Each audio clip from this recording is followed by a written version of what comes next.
জেলা স্বাস্থ্য ভবনে হঠাৎই অগ্নিকাণ্ড। ঘটনাকে ঘিরে রীতিমতো চাঞ্চল্য ছড়িয়ে পড়ে গোটা এলাকায়।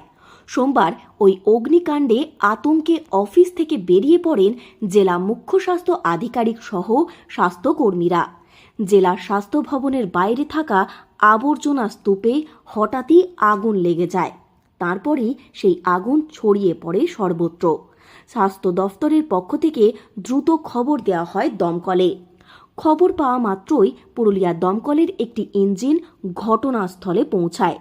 তারপরেই তারা আগুন নিয়ন্ত্রণে আনে। খবর পেয়ে ঘটনাস্থলে আসেন টাউন থানার আইসি শিবনাথ পাল। এই ঘটনায় স্বাস্থ্য ভবনের একটি দরজা এবং প্রধান বিদ্যুৎ সরবরাহের তার ক্ষতিগ্রস্ত হয়। তবে কিভাবে অগ্নিকাণ্ডের ঘটনা ঘটল এখনো পর্যন্ত তা স্পষ্ট নয়। বিষয়টি খতিয়ে দেখছে দমকল ও পুলিশ।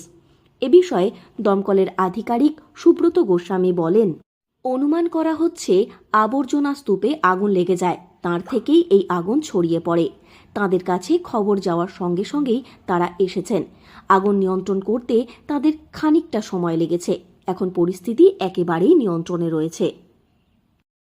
আগুন সাধারণত যেটা দেখলাম আমরা কিছু পুরনো ময়লা আবর্জনা সাইডে মনে হয় জ্বলছিল, সেইখান থেকে হাওয়াতে ওর শিকা উঠে পড়ে ওখানে প্লাস্টিক আর ওই স্পঞ্জ জাতীয় কিছু ড্রাম ছিল, কভার পেটি ছিল, পেটি পুরনো, ওইখানে লেগে যায়। তার থেকে যেহেতু স্পঞ্জ আর জুট টাইপের কিছু ছিল, লেগে গিয়ে আগুনটা লেগেছে। হ্যাঁ, দমকল আমরা খবর পাওয়ার সঙ্গে সঙ্গে আমরা চলে এসেছি। আমাদের 10-15 মিনিট টাইম লেগেছে।